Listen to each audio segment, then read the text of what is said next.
إن الحمد لله نحمده ونستعينه ونستغفره ونعوذ بالله من شرور أنفسنا ومن سيئات أعمالنا من يهده الله فلا مضل له ومن يضلل فلا هادي له وأشهد أن لا إله إلا الله وحده لا شريك له وأشهد أن محمدًا عبده ورسوله صلى الله عليه وعلى آله وأصحابه وسلم تسليما كثيرا وبعد.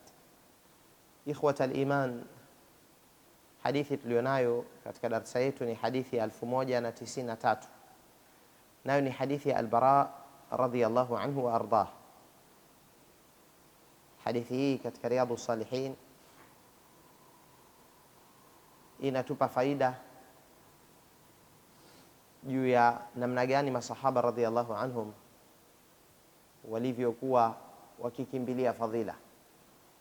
Wamesikia fadhila ya maamuma kukaa upande wa kulia wa imam katika safu ya mwanzo, ya pili na zinazofuata nyuma ya imam, lakini katika upande wa kulia. Na bila shaka sehemu mbili hizi zina hadhi na thamani kubwa. Sehemu ya kwanza ni pale nyuma ya imamu mubasharatan, lakini na sehemu nyingine ni upande wa kulia wa safu. Kwa hiyo upande wa kushoto umezidiwa na mtu aliye nyuma ya imam, na pia umezidiwa kifadhila na wale walio upande wa kulia wa imam. Hadithi hii Al-Bara radhiyallahu anhu amesema, kunna idha sallaina khalfa rasulillahi sallallahu alayhi wasallam ahbabna an nakuna an yaminih, tulikuwa tunaposali nyuma ya mtume sallallahu alayhi wasallam huwa tunapenda kuwa sisi kuliani mwa mtume sallallahu alayhi wasallam. Yuqbilu alaina biwajhihi, alikuwa anatuelekea kwa uso wake. Fasami'tuhu yaqul, basi nikamsikia mtume sallallahu alayhi wasallam akisema, rabbi qini adhabaka yawma tab'athu au tajma'u ibadak, e Mola wangu niepushe na adhabu yako siku ile ambayo utakao wafufua au kuwakusanya waja wako. Hadithi hii amepokea Imam Muslim rahmatullahi alayhi katika sahihi yake. Hadithi inatupa faida kadha wa kadha. Kwanza tunaona kwamba Al-Bara amesema kunna idha sallaina khalfa rasulillah, tulikuwa tunaposali nyuma ya mtume, ahbabna an nakuna an yaminih, tunapenda kuwa kuliani mwake. Maelezo haya Al-Bara yanaonyesha kwamba hii ni ada yao, kwamba walikuwa wanapenda kuwa kuliani mwa mtume sallallahu alayhi wasallam. Ni ada hiyo kutokana na mfumo wa lugha ulivyokuja hapo, ili kwa sisi tunaposali nyuma ya mtume tunakuwa kuliani, maana ada yetu ilikuwa ni hiyo. Na hivyo ndio inavyompasa muumini awe ni mwenye kuendeleza kheri na mwenye kuidumisha, na masahaba walikuwa wanadumisha kheri kama hii. Pili ni kwamba masahaba wamesema tulikuwa tunapenda tukae kuliani mwake. Kwa nini? Kwa sababu mtume mwenyewe analipenda hilo alayhi salatu wassalam, na alikuwa analihamasisha. Masahaba wakipenda alipendalo Allah na mtume wake, na wanalichukia lile ambalo Allah na mtume wake wanalichukia. Na kupenda aliyokuja nayo mtume sallallahu alayhi wasallam, hiyo ni imani. Mpaka mtume akasema alayhi salatu wassalam, la yu'minu ahadukum hatta yakuna hawahu taba'an lima ji'tu bih, haitokamilia imani ya mmoja wenu mpaka mapenzi yake na matamanio yake yawe yanafuata haya niliyokuja nayo mimi. Neno hawa linatuambatanisha na neno ahbabna walolitamka akina Al-Bara. Tulikuwa tunapenda ndani ya nyoyo zetu kuwa kuliani mwa mtume sallallahu alaihi wasallam, kwa sababu hilo ndilo alikuwa kilipenda alayhi salatu wassalam. Kwa hiyo walifika kiwango masahaba katika imani yao, ikawa wanatamani aliyokuja nayo mtume, wanayapenda, wanayathamini. Na ndio maana ibada ya masahaba iliambatana na mahaba. Na pengine ibada ya wengi kati ya wale waliopungukiwa na imani zama zetu ibada yao imekuwa ina shay'un min at-tadajjur wat-tabarrum, ndani yake mna kitu kidogo cha kasiriko au kutafranika na ibada. Pengine ikirefuka sala kidogo tayari mtu anakereka, na ni mtu ana afya yake na mzima, lakini hilo linamkereketa kwa sababu hapati ladha na utamu katika ibada. Wale walipata ladha na utamu mpaka ibada wakaipenda, na kuipenda ibada ni katika ile misingi mitatu mikuu ya ibada. Ibada ina msingi wa mahaba, unayemwabudu wewe unampenda. Halafu iwe na msingi wa alkhawf, kumwogopa huyo unayemwabudu. Halafu msingi wa atama, utumai, kuwa na tamaa ya rehema zake na janna yake. Hii misingi mitatu muhimu sana, mpaka wakafananisha maulama kwamba misingi mitatu hii na mambo matatu haya ni mithili ya viungo vitatu muhimu sana kwa ndege ambaye anaruka. Ndege ili aruke lazima awe na kichwa, na huo ndio mfano wa mahaba katika ibada, kumpenda unayemwabudu. Na ndege ili aruke lazima awe na ubawa wa kulia, na huo ndio mfano wa at-tama'u war-raja, huwa na tamaa na kutarajia rehema za Allah na malipo. Na ili ndege aruke lazima awe na ubawa wa kushoto, na huo ndio mfano wa al-khawf war-rahba, kumwogopa Allah subhanahu wa ta'ala na kuiogopa adhabu yake. Kwa tunamwabudu Allah kwa kumpenda na kwa kuwa na matarajio na tamaa ya rehema zake na janna, na tunamwogopa yeye na kuogopa adhabu zake subhanahu wa ta'ala. Mahaba yakitawala katika ibada, ibada itakuwa nyepesi na itakuwa tamu. Kama masahaba walikuwa wana mahabbatul ibada, wanaipenda sana ibada, ndio akasema ahbabna, tulikuwa tunapenda an nakuna an yamini, wa kuliani mwa Mtume sallallahu alaihi wasallam. Na tumefahamu kwamba kuliani lakini nyuma, sio kuliani kwamba ubavuni mwa Mtume sallallahu alaihi wasallam, kwa sababu katumia neno khalfa. Tulikuwa tunaposali khalfa rasulillah, nyuma ya Mtume sallallahu alaihi wasallam, ahbabna an nakuna an yamini, tulikuwa tunapenda kuwa kuliani mwake. Katika Dalilul Falihin imeelezwa kwamba hii hadithi inaashiria kwamba kuna usunna wa maamum kuwa nyuma na imam kutangulia mbele, ingawaje kuiana hakubatilishi sala. Yani mtu anaweza akasali na imamu wake akawa bavuni mwake, wala hilo halibatilishi sala, lakini inaonekana kwamba ataakhur min almamumi an alimam amrun yundabu ilayhi, maamuma kuwa wao wako nyuma ya imam, jambo hili linatakiwa katika dini na linapendelewa, na ndio maana akasema khalfa rasulillah.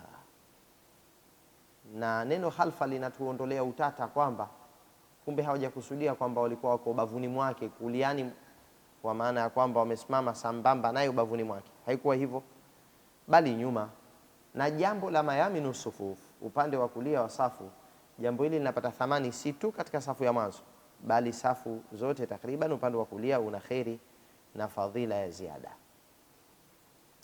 Kisha Al-Bara akatutajia sababu iliyopelekea wao kupenda upande wa kulia, licha ya kuwa Mtume sallallahu alaihi wasallam kataja hizo fadhila, na miongoni mwa fadhila ni kwamba Allah na mtume wake wanawasalia watu wa upande wa kulia, lakini akaeleza jengine kwamba yuqbilu alaina biwajhi, alikuwa akituelekea Mtume sallallahu alaihi wasallama kwa uso wake. Utaona kama hakuna muungano baina sentensi hiyo na ya nyuma. Hakusema kwa mfano tulipenda upande wa kulia kwa sababu, hakutia neno kwa sababu. Maneno yameungana tu, tulipenda tuwe kuliani mwake, alikuwa akituelekea kwa uso wake. Sasa hii wanaita al-istinaful bayani, ni sentence kama imeanza nyingine, hapa kutokea kiunganishi baina sentence mbili, baina sababu na ile natija.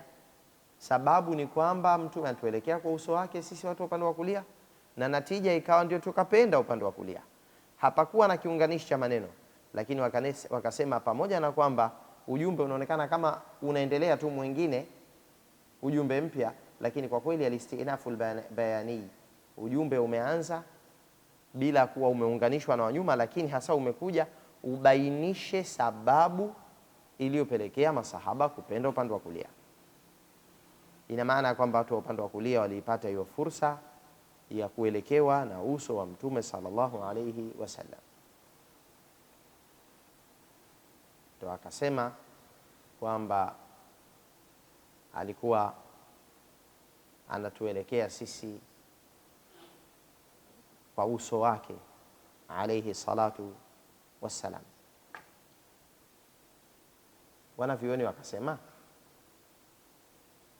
hili halipingani na ile hadithi iliyopokelewa na Ibn Majah, nayo ni hadithi ya Abdullah ibn Umar alipoambiwa Mtume sallallahu alayhi wasallam, inna maisarata almasjidi ta'attalat, hakika upande wa kushoto wa safu katika msikiti ya Rasulullah, upande huu umekuwa umeachwa, umekosa watu wanaosali upande wa kushoto. Yani walipojua fadhila ya upande wa kulia, masahaba walikimbilia, kwa sababu masahaba walisifika na sifa mbili, alilmu wal amal, kutafuta elimu na kutendea kazi ile elimu ambayo wameitafuta. Kwa hiyo wakawa sasa wanakimbilia upande wa kulia mpaka upande wa kushoto unakosa watu. Ndipo Mtume sallallahu alayhi wasallam akasema, man ammara maisarata almasjid kutiba lahu kiflani min alajr, atakayeimarisha kwa kuwepo upande wa kushoto wa msikiti katika safu upande wa kushoto, huyo ataandikiwa hisa mbili za ujira. Maana yake kikawaida watu wa upande wa kushoto wanataka na wao fadhila upande wa kulia, kwa nia zao wakawa wamechuma kheri, na kwa kitendo chao cha kutengeneza uwiano wa safu ikawa na hilo nalo ni la pili, kwa wamefanya amali moja kwa nyoyo zao kwa nia njema za kheri na kutaka ile fadhila isiwapite, na wakifanya amali ya pili kwa viungo vyao na miili yao kuwa wamekaa upande wa kushoto. Na Mtume sallallahu alayhi wasallam bila shaka, pamoja na kuhamasisha upande wa kulia, hakutaka safu ziwe na ukosefu wa nidhamu, bali watu wawiane. Kwa hiyo ndo akayasema hayo maneno, ingawaje hadithi hii wameidhofisha baadhi ulama,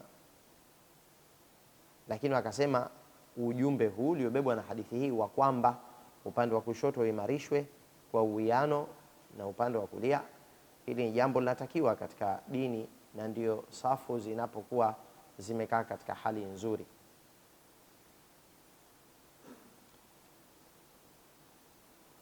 Na hali kadhalika hadithi hii tulionayo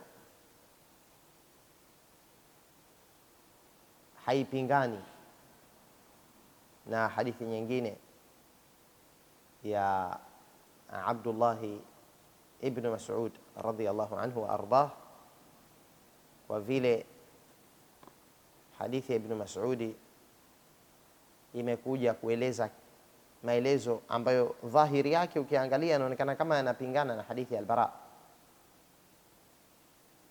na pia yanapingana na hadithi ya Anas ibn Malik radhiyallahu anhu ardah. Lakini kabla kuzitaja hizo hadithi, kwanza tuone maelezo ya al-Qurtubi kwamba vipi wanakusudia masahaba au vipi anakusudia al-Bara anapoeleza kwamba Mtume anatuelekea sisi kwa uso wake tulio upande wa kulia. Anakusudia nini? Abul Abbas al-Qurtubi katika al-Mufhim anasema ni kwamba yawezekana kauli ya al-Bara hii ikawa anakusudia sisi upande wa kulia, alikuwa anatuelekea anapotoa salamu, yani anawaelekea mwanzo. Kikawaida imamu akitoa salamu anaelekea upande wa kulia kwanza, alafu tena anaelekea upande wa kushoto. Na sunna ya Mtume sallallahu alayhi wasallam ilikuwa akiugeuza uso sana upande wa kulia na kushoto, kwa anapata kuwaelekea watu wa upande wa kulia na hali kadhalika upande wa kushoto, ambapo ni salamu ya pili. Kwa hiyo wanaanzwa wao watu wa upande wa kulia.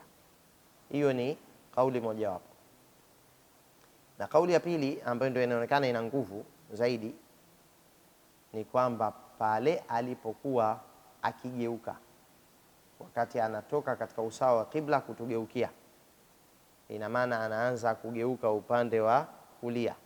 Kwa watu wa upande wa kulia wanapata kuelekewa na Mtume sallallahu alayhi wasallam katika hala tutahawuli, ile hali ya kugeuka, na bila shaka hali ile waliipata watu wa upande wa kulia tu, kinyume na kwamba baada ya pale tena anakuwa kashawaelekea wote, kawapa uso wake.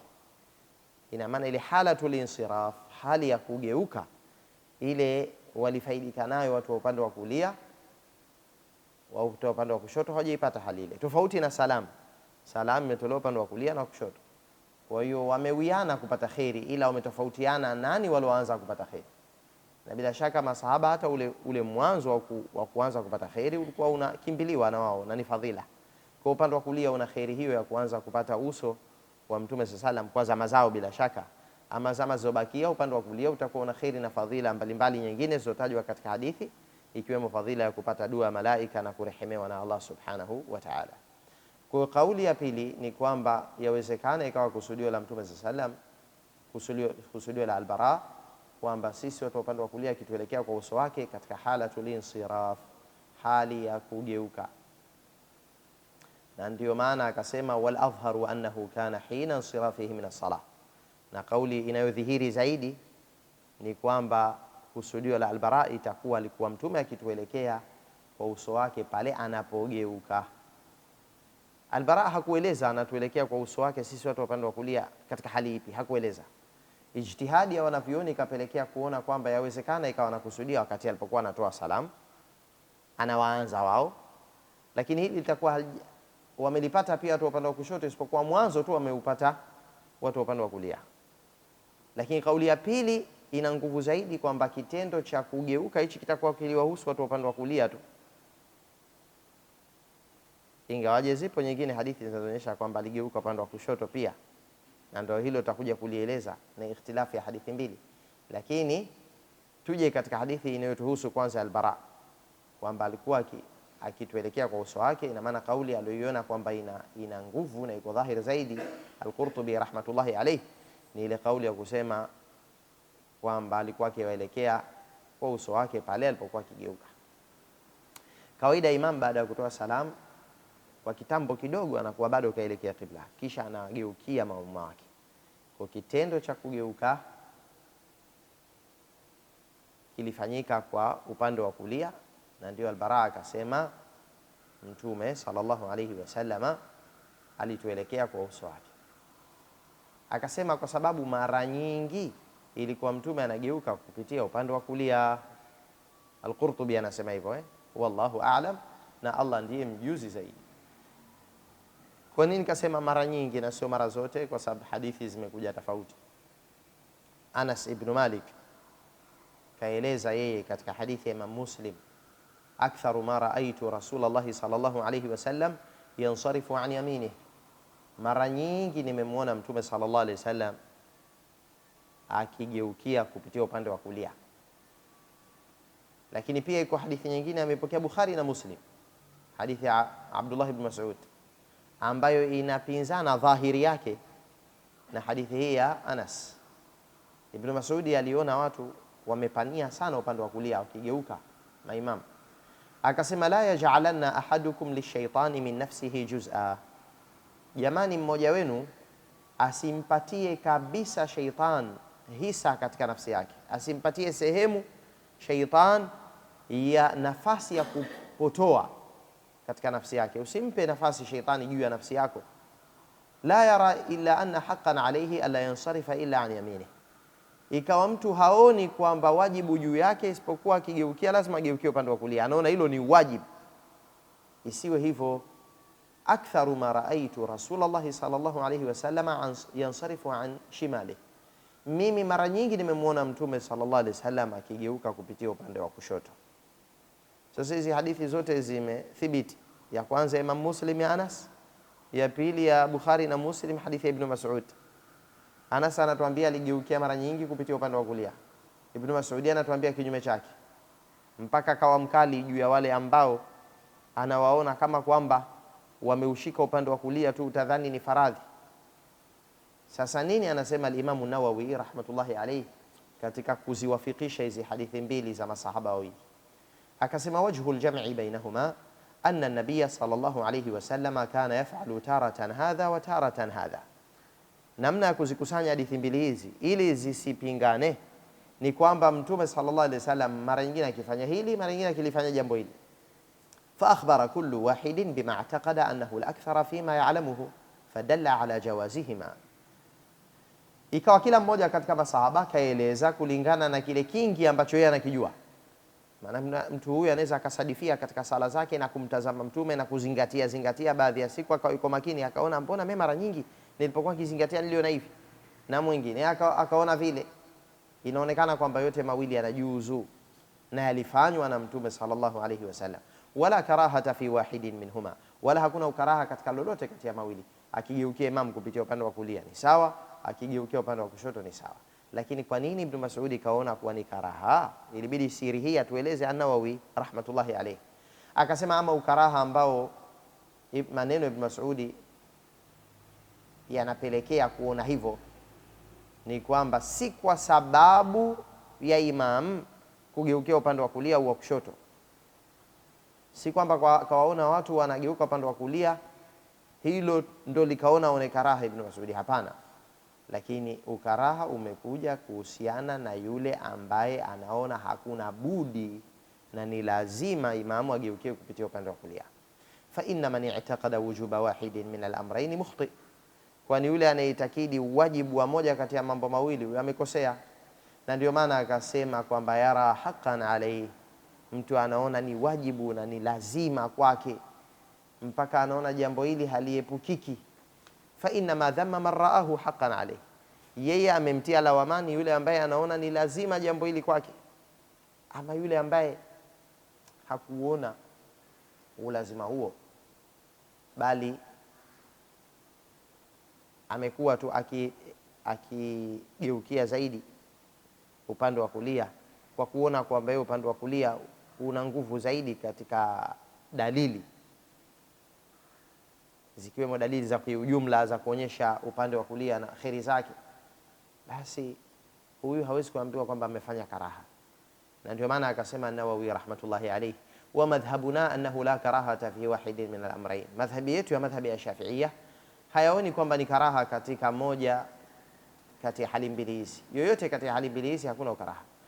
Akasema lakini yustahabu an yansarifa fi jihati hajatihi, ni vyema na ni mustahab imam ageukie kupitia ule upande wa haja yake. Pengine haja inaweza ikapelekea ageukie upande wa kulia au upande wa kushoto, basi akigeukia kulingana na ile haja yake, hilo ndo zuri zaidi. Fa in istawatil jihatanu fil hajati wa adamihima, pande mbili hizi upande wa kulia na wa kushoto zikiwa sawa sawa kwa imam kulingana na haja, yani yeye hakuna haja ya ziada ya kugeukia upande wa kulia au kushoto, kote ni sawa, basi upande wa kulia utakuwa bora zaidi kulingana na ujumla wa hadithi zilizoweka wazi juu ya ubora wa upande wa kulia katika al-makarim, katika mambo mazuri. Yani kwa mfano jambo la kuvaa ni zuri, imekuja hadithi kwamba upande wa kulia ndio bora na Mtume akifanya hivyo. Kuchana nywele vile vile, na hadithi mbalimbali zinazoonyesha upande wa kulia na kheri zake katika al-makarim, mambo mazuri.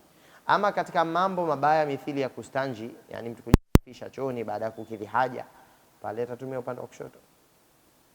Ibn al-Muniri rahmatullahi alayhi anasema katika hadithi hii pana faida kwamba al-mandubat tanqalibu ila makruhat idha rufi'at an rutbatiha, mambo yanayopendelewa kwenye dini ya sunna yanageuka yakawa ni makruhati, yanachukiwa ikiwa yatapandishwa zaidi ya cheo chake.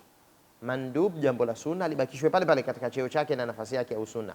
Likipandishwa mpaka likaonekana kwa ni wajibu sasa, au watu wakalidumisha udumishaji ambao utaleta dhana kwa Waislamu na vizazi vya Kiislamu kwamba hili ni la wajibu, hili halikuachwa hata mara moja au haikufanywa kinyume chake hata mara moja. Ikiwa inakwenda hivyo hali, basi itakuwa jambo hilo ni makruh, kwa sababu watu watakuja ifahamu sheria sivyo. Sasa lilokuwa si la wajibu wataliona kuwa ni wajibu. Ndio akasema kwamba kwa sababu, Ibn al-Muniri anasema kwa sababu upande wa kulia unapendelewa katika kila kitu miongoni mwa mambo ya kiibada, lakini alipohofia Ibn Mas'ud watu kuja kuitakidi jambo hili ni wajib, ashara ila karahatihi, akaashiria Ibn Mas'ud ukaraha wa hilo jambo. Hadithi hii, maelezo haya ni maelezo ya Ibn al-Munir kama ilivyoelezwa katika Fathul Bari. Sasa nini hekima ya imam kuwageukia maamuma wake upande wa yani kuwageukia. Tushajua sasa kama anageuka upande wa kulia, na hilo pengine akilifanya zaidi Mtume sallam au baadhi ya wanavyuoni wakaona kwamba upande wa kulia ndio asli au bora uko huko, lakini pia kushoto kuna juzu, kwa sababu sahaba wengine wameona hivyo kwamba Mtume akigeukia sana, lakini kashageuka sasa akawaelekea maamuma wake. Maana lengo la kugeuka ni kuwaelekea. Faida ya kuelekea ni ipi? Bila shaka kwanza ni kwamba ndio sunna ya Mtume sallam, ni dini na ibada hiyo. Lakini hekima ambazo wamejaribu kuzitohoa wanavyoni, kwa mfano Al-Hafidh Ibn Hajar rahmatullahi alayhi kaeleza kwamba kuna kauli imesemwa, hekima ya kuelekea ma'mumin ni kwamba awafundishe yale wanayoyahitaji masahaba. Ina maana akiwageukia, na wakati mwingine alikuwa akitoa mafunzo hayo yale kwa ajili ya kuweza kuwapa mafunzo, au kuna jambo anataka kulitanabahisha, na hii inaonyesha kwamba kutanabahisha watu na kuwapa mafunzo vyema uwaelekee, na isiwe kwa kuwapa mgongo. Pili, kauli ya pili imesema yawezekana ikawa hekima ya hilo ni kwamba mtu anayeingia msikitini ajue kwamba sala ishamalizika, kwa sababu ikiwa imam bado ameelekea upande wa qibla, yeye anaweza akafunga sala haraka akateremka chini ili awahi ile rakaa au awahi mwishoni mwa sala ile, lakini kumbe imamu tayari kishatoa salamu. Kwa kugeuka kwa Mtume sallam kunawapa ishara wanaoingia ambao wamechelewa kwamba sala ishamalizika. Hii ni kauli imesemwa na baadhi ya ulama kwamba kuwageukia kunaweza kuwa na sababu hiyo. Na Az-Zaini ibn al-Munir yeye anasema kwamba istidbaru al-imam lilma'mumina inma huwa lihaqqi al-imama. Pale imamu alipowapa mgongo maamuma katika sala yote mpaka alipomaliza sala, kile kitambo kifupi ambacho kabakia kwa kuleta istighfar na kwa kubakia kitambo kifupi kile, ni kwa sababu ya haki ya uimamu. Haki yake ya uimamu ni kwamba yeye aelekee qibla na maamuma wawe nyuma yake, na wote wao wameelekea qibla, na imamu lazima awe mbele kwa haki yake ya uimamu. Kwa alipokuwa yuko mbele, wao ndo wanauona mgongo wake. Fa idha inqadati salatu zala sabab, lakini sala ilipomalizika sasa ile sababu ikawa imeshaondoka. Kwa hiyo mara tu baada ya kumaliza istighfar ndani ya kitambo kifupi, na yale ambayo atayafanya akiwa bado ameelekea qibla, yakishamalizika yale tu atawaelekea, kwa sababu ile haki alistidbar ishamalizika, haki ya kuongoza. Na ndio maana sasa anawaelekea raf'an lilkhuyala'i wa tarafu', kwa ajili ya kuondoa ile hali ambayo isije kaletwa na sheitani ya majivuno na kuona kwamba mie bora, bado wako nyuma yangu nimewapa mgongo. Hali hiyo isiwepo, inaondoshwa ile. Na ndio maana hata akishawaelekea yenyewe baada ya kitambo kifupi tena anaondoka pale, anasogea sehemu nyingine kuelekea upande wa qibla kwa ajili ya kuendeleza adhkar na khairi nyingine za amali zinazopatikana baada ya imam kusalisha watu. Kwa kuna hali tatu. Hali ya kwanza anaendelea kidogo kuwepo kuelekea qibla, halafu hali ya pili anawageukia, anawapa uso, halafu baada ya kitambo kifulani tena ananyanyuka imamu. Yote hayo ni kwa ajili ya kuwajali wale maamuma wake, ikawapa uso, halafu akaja akajifananisha nao, naye akaondoka sehemu ile ya mbele. Sababu iliyopelekea Anas ibn Malik radhiyallahu anhu kusema kwamba mara nyingi Mtume akigeukia upande wa kulia, katika hadithi ya Sahih Muslim imekuja kupitia njia ya Bi'wana kutoka kwa Asudi, amesema mimi nilimuuliza Anas, kaifa ansarifu idha sallait, nigeukie vipi ninaposali mie, ani yamini au ani yasari, kulia ni mwangu kushotoni? Akasema amma ana fa aktharu ma raaitu Rasulullah sallallahu alaihi wasallam yansarifu an yamini, ama mimi mara nyingi nimemwona Mtume sallallahu alaihi wasallam akigeukia upande wa kulia. Na hapo aliposema ama mimi, neno ama na mimi kama kwamba ama inakubali ama ya pili, kwa sababu kawaida lugha inakuja kwamba ama huyu kafanya hivi ama huyu kafanya hivi. Na aliposema mimi, maana yake anaonyesha kwamba aloligundua yeye binafsi. Na hapo ndio inatupa faida kwamba jambo la kugeuka kwa Mtume sallam, kwa sababu sala zimesaliwa nyingi ndani ya uhai wa Mtume sallam, tena istoshe sala 5. Kwa hiyo yawezekana ikawa hali zimefanyika mbili hizo, kugeukia kuliani na kushotoni, na mwingine akaona aliliona kwa wingi ni hili yeye, na mwingine aliliona kwa wingi ni hili. Kama haya yanatokezea hata zama zetu, Mtu anaweza akawa wanafunzi mbele ya mwalimu, wengine wakagundua kwamba mwalimu jambo hili alikuwa akilifanya zaidi, wakati pengine na kinyume chake akifanya, na wengine akasema mimi naona kinyume chake ndio alivyokuwa akifanya zaidi. Haya yanaweza akatokezea, lakini faida tuloipata ni kwamba upande wa kulia nyuma ya safu una kheri, na kwamba hata mtume akigeukia upande wa kulia kulingana na hadithi ya Anas, lakini pia inajuzu upande wa kushoto kulingana na hadithi ya Ibn Mas'ud radhiyallahu anhuma wa anil jami'. Akasema al-Bara, fasami'tuhu yaqul, nikamsikia mtume anasema rabbi qini adhabaka yawma tab'athu ibadak, ewe Mola wangu niokoe na adhabu yako siku utakayowafufua waja wako. Na rawi mpokezi wa hadithi ana shaka, je, mtume alitumia neno tab'ath au alitumia neno tajma'? Ingawaje kusudio ni siku ya kiyama, siku atakayofufuliwa watu ndio siku atakayokusanywa. Kwa hiyo je, mtume alitumia neno tab'ath au alitumia neno tajma'? Hii ni shaka ya rawi. Na hapa mtume sallallahu alayhi wasallam katumia saja'. Saja' ni maneno kuishia katika hali ya kufanana, yani qini adhabak yawma tajma'u ibadak. Hizi sentensi zote mbili zimeishia na kaf, na ukiangalia hata yani kabla ya kafu huku kuna ba, huku kuna dal, na herufi zote mbili zina mfanano fulani wa hali fulani, na ndio maana zote ni katika hurufu alqalqala. Ba inagongwa na dal inagongwa ikikaa mahala pa kugongwa katika Al-Qur'an, yani harfu alqalqala. Sasa hapa pana adhabak ibadak, mfanano wa hizo sentensi mbili, na hiyo ni saja'. Na hiyo saja' kuzingatia vina mwishoni mwa sentensi katika dua si jambo zuri, ila itakapokuwa hakuna takalluf. Takalluf, hakuna kujikalifisha. Kwa mfano mtume lugha ya Kiarabu alikuwa akizungumza sajiyatan, yani kimaumbile, haimpi tabu kuzifanya herufi zifanane, wala hakulifanya kwa wingi sana hilo, lakini ilitokea baadhi ya dua kuzisoma ikawa zinafanana mwishoni, kwa sababu saja' inaleta utamu kwenye sikio, mfanano wa sentensi katika kuishia katika hali moja, lakini pia inathibitisha kufanya mtu asisahau haraka. Lakini ikiwa ina takalluf, sasa mtu anajikalifisha kufanya maneno yafanane, ina maana anaondoka kwenye umakini na unyenyekevu wa kuzingatia ujumbe na maana ya dua, sasa anakwenda katika kuzingatia matamshi. Lakini saja' ya mtume ilikuwa si mara nyingi katika dua, isitoshe haikuwa ya takalluf, hakujikalifisha, yani ilikuwa inakuja kama ni sehemu ya maumbile yao ya lugha, ni wepesi kabisa, inakuja bila kuathirika katika kuzingatia maana na ujumbe na kunyenyekea. Ndio ikaja rabbi qini adhabak yawma tab'athu au tajma'u ibadak. Na dua kama hizi zenye saja' zinazo mfano wake. Iko dua imekuja katika hadithi ya Bukhari na Muslim, mtume amesema Allahumma inni a'udhu bika min jahdi al-balaa wa daraki ash-shaqa wa su'i al-qada wa shamatati al-a'da. Hapo pana mfanano maishio ya maneno al-balaa na ash-shaqa na al-qada na al-a'da.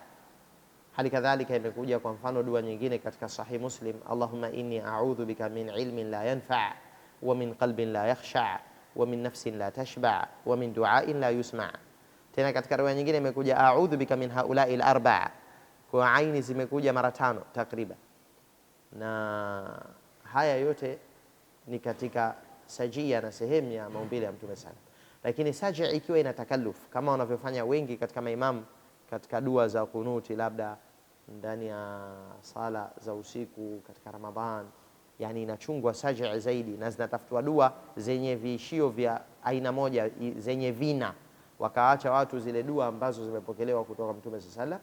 Kwa hakika hilo halipendelewi ikiwa saja' hiyo ina takalluf na ikaamsha hisia ya ria na kumweka mbali imam, bali hali kadhalika na maamuma wake katika kunyenyekea ile maana na ujumbe, kwa sababu ujumbe na maana ndio lengo kuu la maneno. Wa akhiru da'wana anil hamdulillahi rabbil alamin.